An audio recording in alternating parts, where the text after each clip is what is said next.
Okay, so whenever you get one of these questions, there's kind of like a step-by-step guide that you can take in order to make it easier on yourself. All right? And I've kind of written that out here. So when you're given the name, or even when you're given the formula and you have to figure out the name, the first thing you should do is write out the anion with its charge. So we want to write out the negative ion with its proper charge and its proper symbol.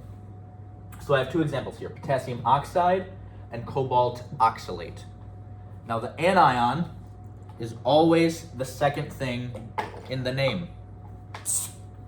Your anion is going to be your oxide, and it's going to be your oxalate. It's the negative ion.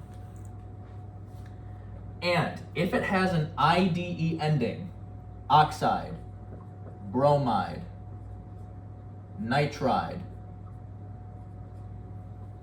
if it has that IDE ending, it is going to be the normal element, oxygen, oxide, with its charge.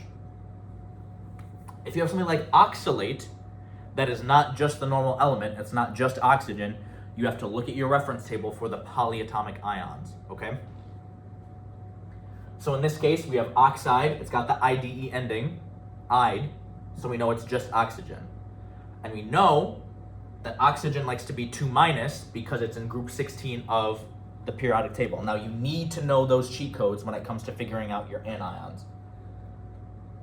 Group 1, group 2, and group 13 like to be +1, +2, and +3 respectively.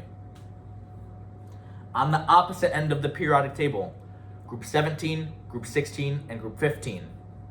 Group 17 likes to be -1, group 16 likes to be -2, group 15 likes to be -3.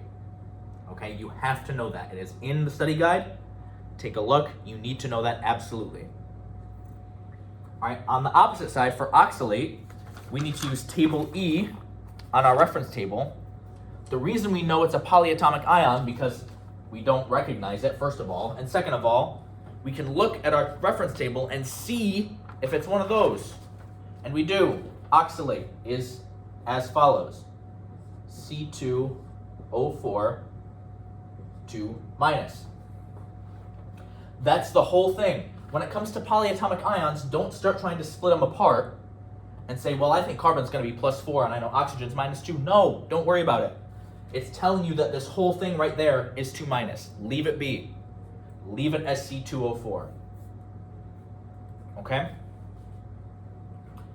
Step 2, write or figure out the charge of the cation. So the cation is the first thing, in this case the potassium and the cobalt 3.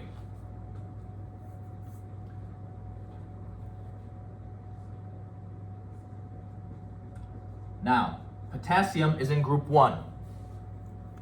It can only be +1. It's known as the type 1 cation. Let's write that up here.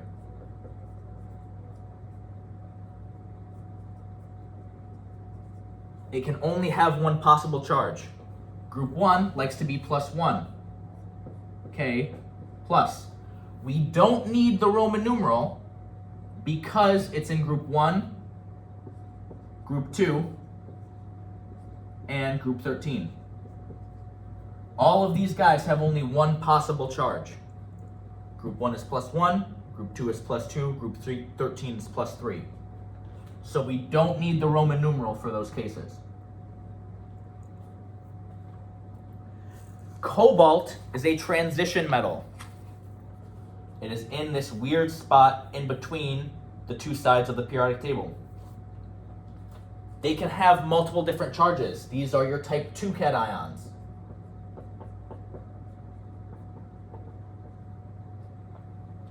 All right, because of that, it gives you the Roman numeral to tell you what the charge of the metal is. It's not telling you how many cobalts there are. A lot of people were making that mistake. Don't do it. You can find that cobalt is CO. The 3 is telling us the charge of the cobalt, so we know it's cobalt 3+.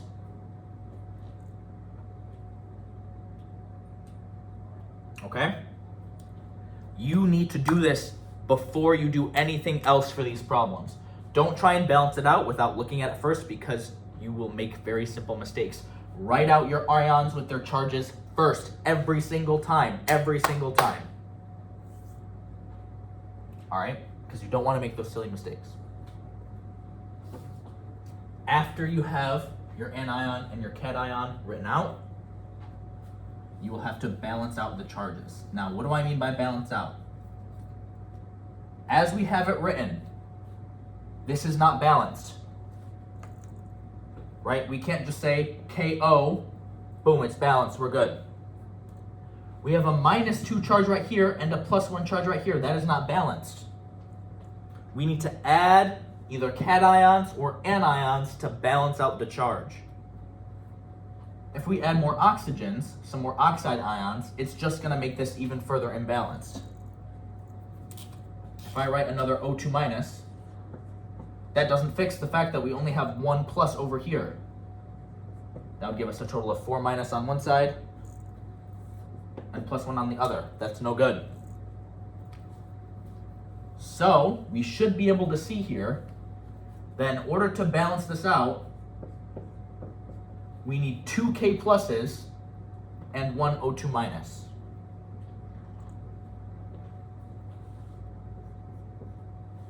That way we have +2 over here and -2 over here. So our final answer for what potassium oxide looks like, K2, because we have 2 K+, O, K2O. That is our final answer.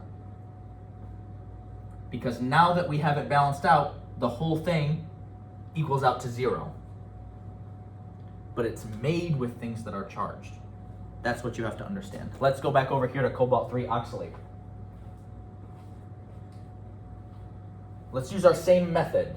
We're going to track the positive and the negative charge on both sides. Right now, we have +3 on this side, -2 on this side. Well, there's no way where we can get it equal just by adding 1, so let's start by trying to increase our negative charge to match the positive charge. The way we do that is by adding exactly another one of these guys. Well, but that gives us 4-. Right? Well, now we need more cobalt. Now we have less positive charge and more negative charge. Okay, well, let's add another cobalt-3. What is our positive charge on the left now in total? It's going to be 6+.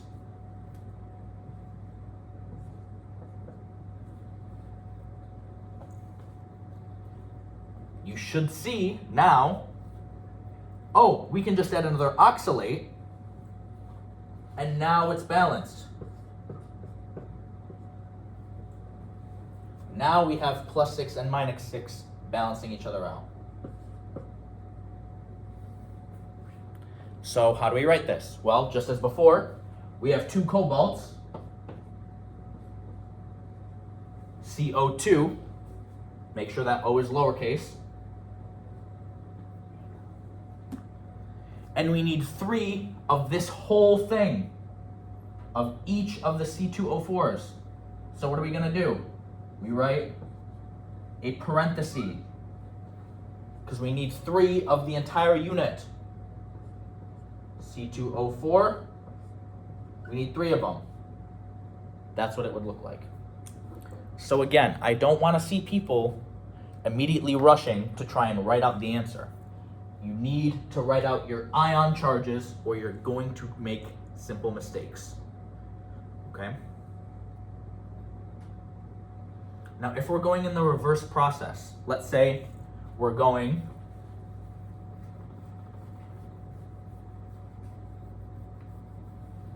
from a name,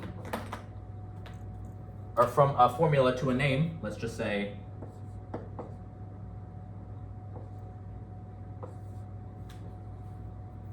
we have AU2O, AU is gold.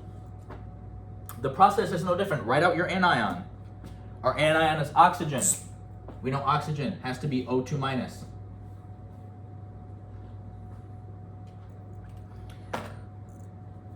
Now gold could either be +1 or +3. We don't know, but we can use context in order to get the answer. We have 2 AUs, so let's write out 2 of them.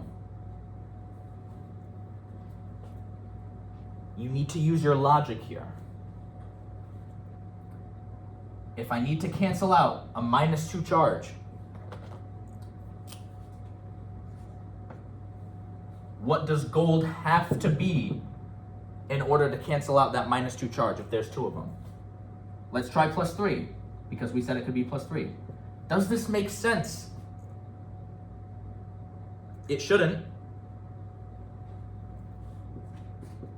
Because if we only have 2 gold and we have 1 oxygen, we can't change how many there are.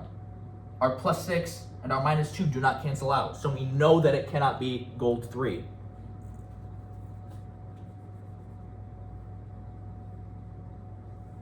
The only thing that gold can be is +1. Why? +1 + 1 is 2 plus. They cancel each other out. You're happy.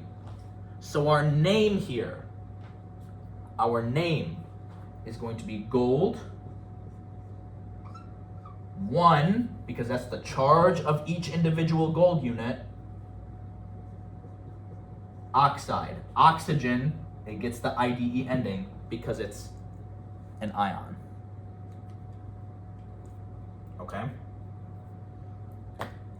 I'm going to post a key of the practice problems that we did in class. All right?